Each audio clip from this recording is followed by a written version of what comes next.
Waalaikumsalam warahmatullahi wabarakatuh.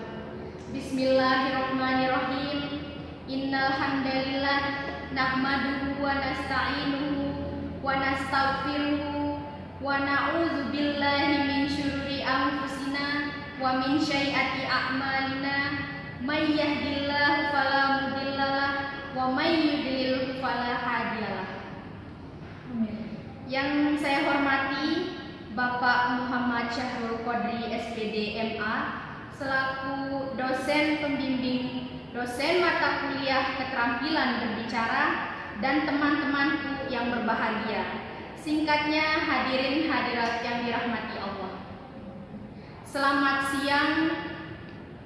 Pertama-tama marilah kita panjatkan puja dan puji syukur kehadirat Allah Subhanahu wa taala yang telah memberikan kita begitu banyak kenikmatan. Salah satunya yaitu nikmat sehat, sehingga pada siang hari ini kita bisa berkumpul di tempat yang insya Allah dimuliakan.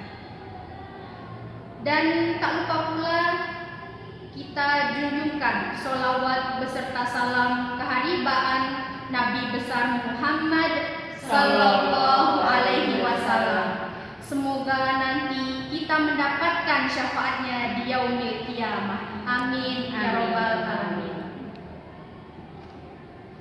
Selamat siang buat kita semua dan salam sejahtera.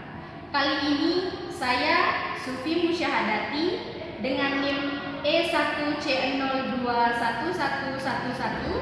kelas 1C Prodi Pendidikan Bahasa dan Sastra Indonesia, Fakultas Keguruan dan Ilmu Pendidikan Universitas Mataram. Pada kesempatan kali ini, sebelumnya terima kasih sudah mau memperhatikan dan mendengarkan pidato dari saya. Pidato yang berjudul Pendidikan untuk Peningkatan Kualitas Bangsa. Meningkatkan kualitas bangsa harus ditempuh, dan terutama caranya adalah ditempuh dengan pendidikan itu sendiri.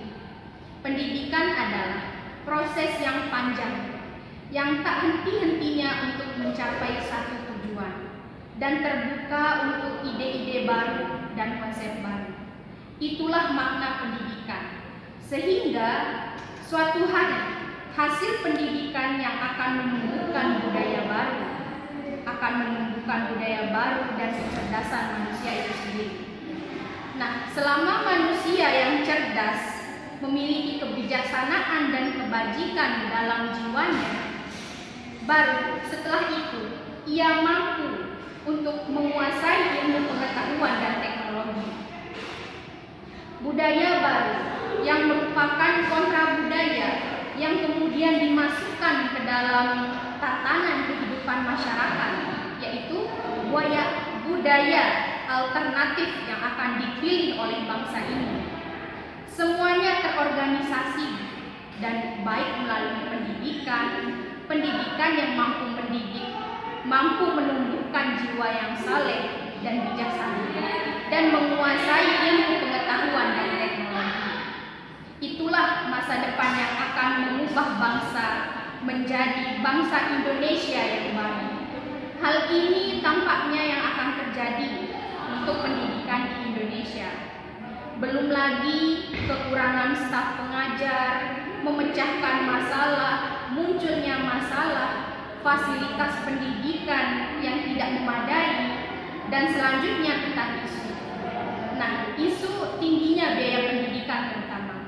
Kami masih merasa sebagai bangsa yang tetap dalam banyak hal dibandingkan dengan negara-negara lain.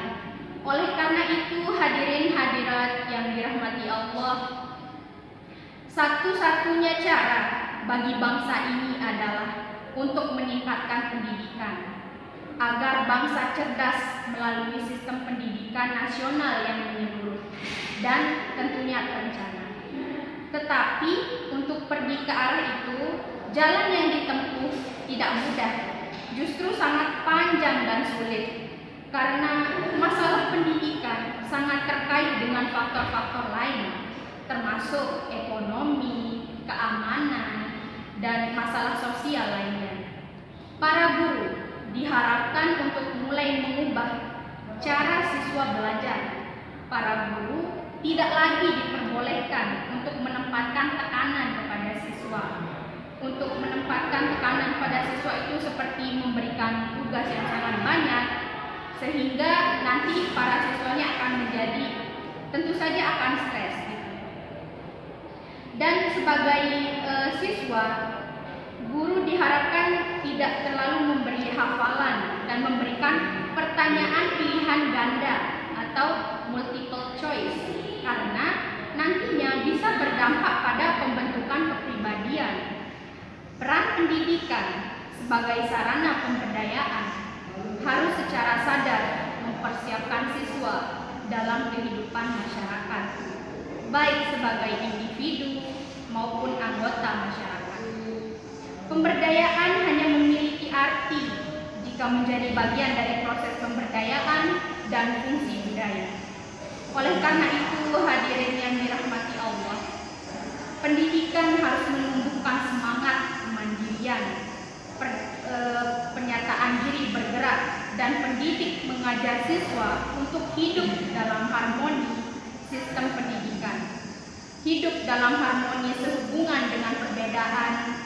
Ke depan, sistem pendidikan harus berubah dari prestasi motivasi mengajar, kreativitas, dan tentunya karakter yang solid. Demikian yang bisa saya sampaikan. Kurang dan lebihnya mohon maaf. Bila ada kesalahan kata maupun perbuatan yang disengaja maupun tidak disengaja, mohon dimaafkan. Wabillahi taufiq wal hidayah. Wassalamualaikum warahmatullahi wabarakatuh.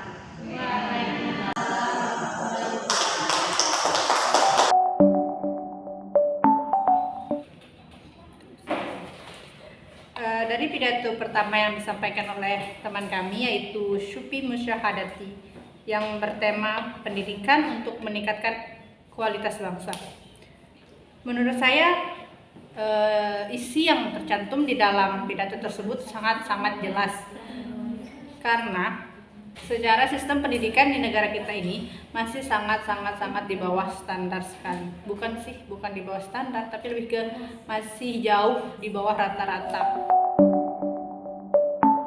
Assalamualaikum warahmatullahi wabarakatuh. Perkenalkan, nama saya Rizky Fajar Nintias. Di sini saya akan menanggapi pidato dari Mbak Sufi.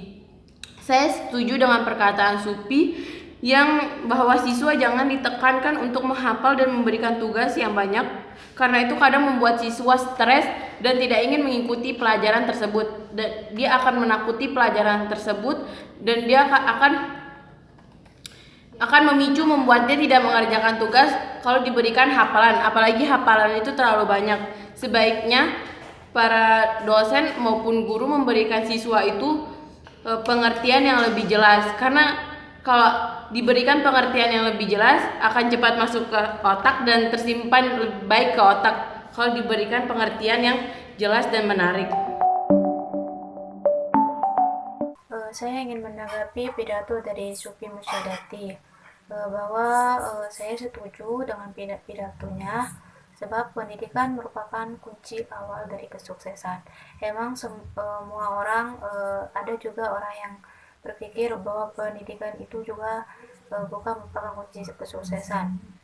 Tapi di sini kalau kita menuntut ilmu itu dengan penuh berkah, itu juga akan menjadi kunci kesuksesan bagi kita. Karena pendidikan juga sangat penting untuk kemajuan bangsa Indonesia. Karena dengan pendidikan kita bisa berpikir dengan terbuka. Mungkin ini pendapat dari saya, kurang lebihnya mohon maaf.